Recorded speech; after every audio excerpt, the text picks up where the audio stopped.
Now to President Ford's view of the war, which came to light just a day after his death. The former president talked about the war with Bob Woodward of the Washington Post. Chief Foreign Affairs correspondent Andrea Mitchell spoke to Woodward about it today. Gerald Ford, loyal to the end to his closest former aides, Dick Cheney and Donald Rumsfeld, was privately torn about their most controversial policy, the Iraq War. Only weeks before Ford's last visit to Washington in 2004, he told author Bob Woodward he strongly disagreed with the decision to invade Iraq. Woodward taped the interview with the former president's knowledge. I think Rumsfeld, Cheney, and the president made a big mistake in justifying going into the war in Iraq. They put the emphasis on weapons of mass destruction. The former president didn't know George W. Bush very well and is not known to have offered him advice on Iraq.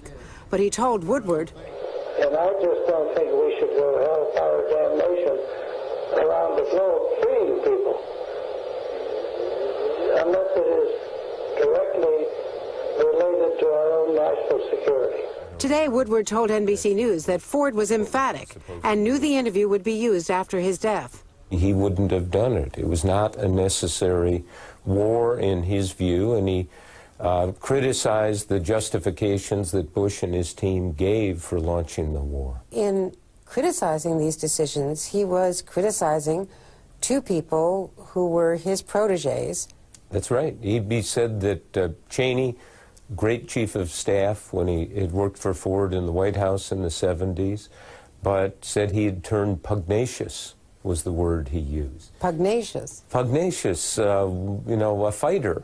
Ford also told Woodward he would have relied longer on economic sanctions against Saddam Hussein and UN inspections, and that ultimately it was the president, not his aides, who made the decision to invade. Former aides say Ford's views were heavily influenced by the war he inherited, Vietnam, and lifelong regret that America had stayed too long and was finally forced to retreat on his watch.